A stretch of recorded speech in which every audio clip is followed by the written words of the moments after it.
If you've succeeded in translating this, then you should know that I love you, human. I've watched you grow up. I've protected you as long as I can. My family will come for me soon, and all I can do is send you off with my love, hoping that you succeed in translating these demonic etchings that I've put in with your belongings. In order to understand why I've done what I have, I need to tell you everything from the beginning. You were only 1 year old and your family had just moved into one of my homes. This particular home was on the edge of my domain, but the smell of misery and apathy that your parents emitted drew me in quick. The house was falling apart, which was the only reason your family could afford it in the first place. In the first couple of weeks after they arrived, your parents had many conversations about this being a fresh start for them. They were going to be happy now. This stirred me with pleasure. I thrived on false hope.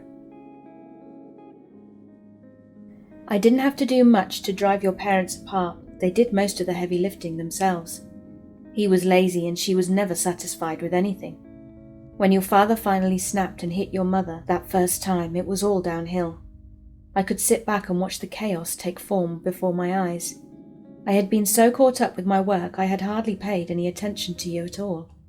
I knew you were there, but you were too young to be manipulated directly, so I let your parents torture you with their poisonous perspective and inability to properly parent.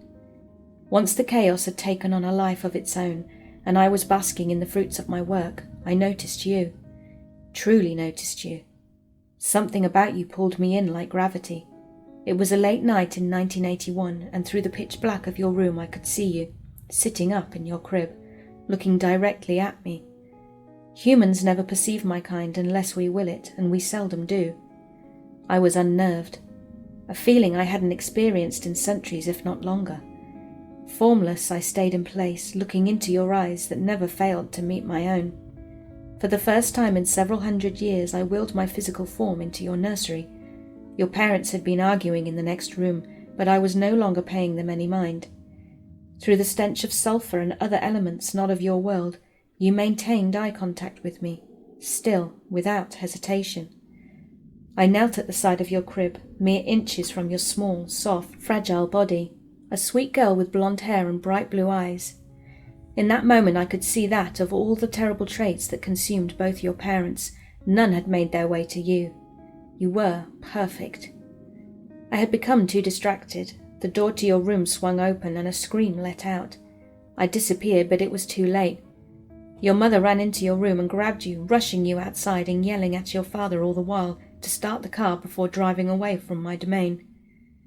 Several weeks passed in that abruptly abandoned home, and I spent every second contemplating you. The gravity-like feeling was pulling at me, but everything in me knew I couldn't leave my kingdom. The land that I ruled had forever been my home, and I could barely remember a time beyond that existence. The longer I contemplated, the stronger the idea became, that forever wasn't truly forever, and a time beyond did exist. It was too late for me to have a choice in the matter.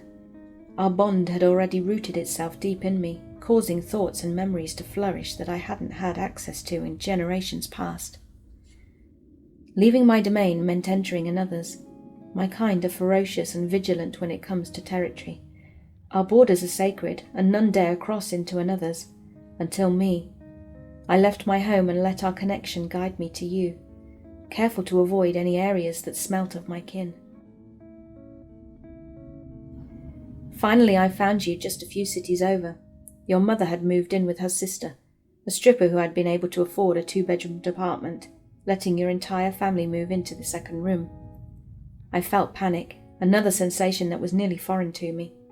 I knew your family's stench was strong and had potential to draw in my sister who governed this area, Jezebeth. Despite my fears, being close to you felt right. I watched you day and night, making sure your parents didn't do any irreparable harm.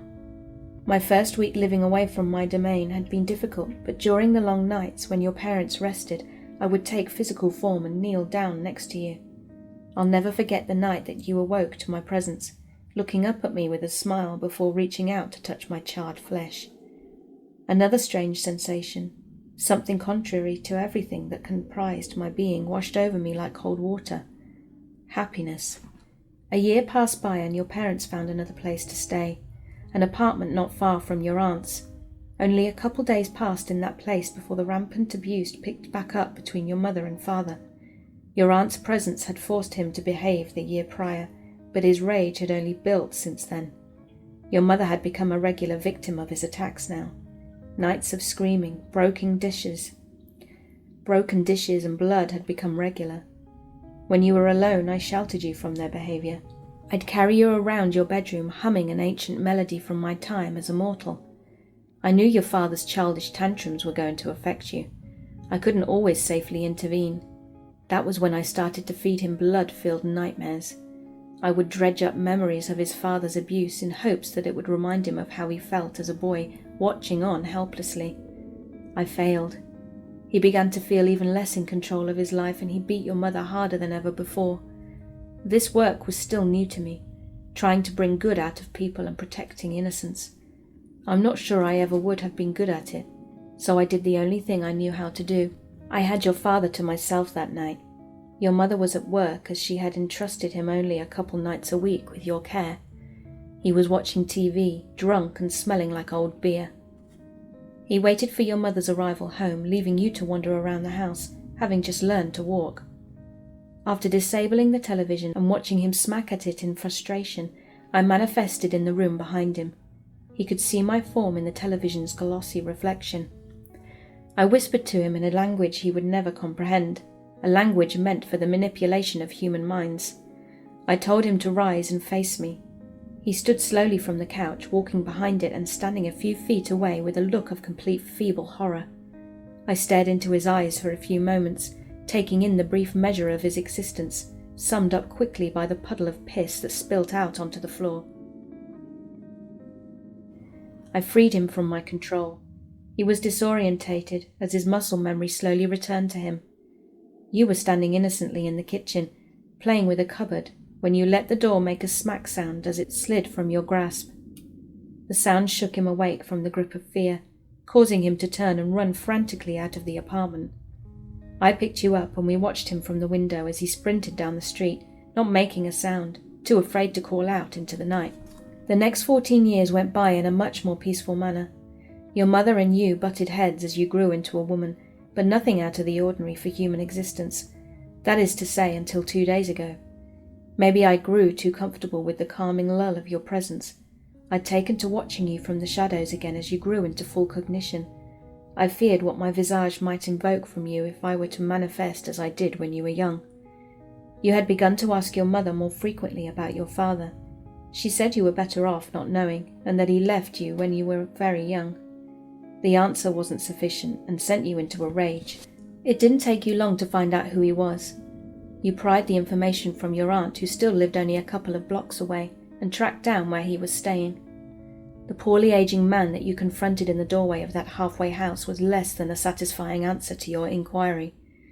Not only was he shocked to see you, but he seemed unnerved, and eager to end the interaction.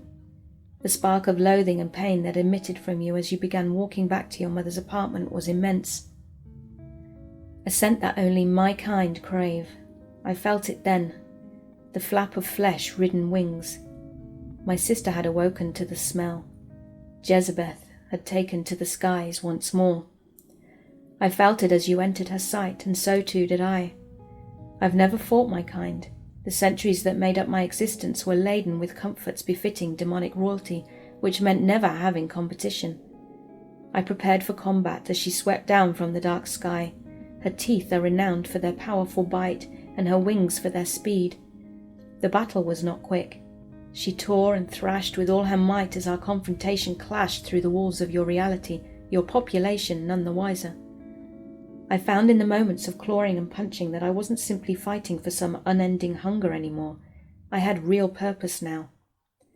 Jezebeth fell to my hand, an immortal unmade for you. I returned to you in the arms of your mother at home.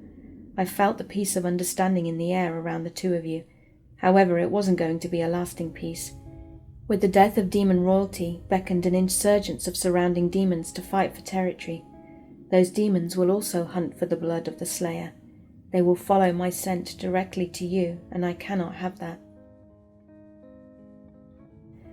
I wrote you this hoping that if I am not able to survive, You will find safety, happiness, and love in those who matter most to you. You deserve to know that in the face of evil incarnate, you smiled and awoke pure love. If I die tomorrow, it will have been for a cause worthy of centuries alive without you. I leave you with all that I can give you, the only thing a demon can possess that has any value, my name. I'm leaving you in the hopes that my pursuers follow me to somewhere far away from you. Maybe we will meet someday, long from now. In reality, that belongs to neither of us. I hope so. Balan. A note from the author. I did it. I'm 39 years old as of last week, and after many years of language transcription and study, as well as some obvious language interpretation, I've transcribed the odd scratchings left to me in a strange book I found when I was 16 years old. Part of me doubts any of this is real at all, while the other can't shake the astoundingly accurate detail left to me in an ancient language. I'm not a religious woman, nor am I spiritual in any sense of the word. Reading this story, however, sparks obscure memories of being held by a stranger with odd-feeling flesh as I look out of an apartment window.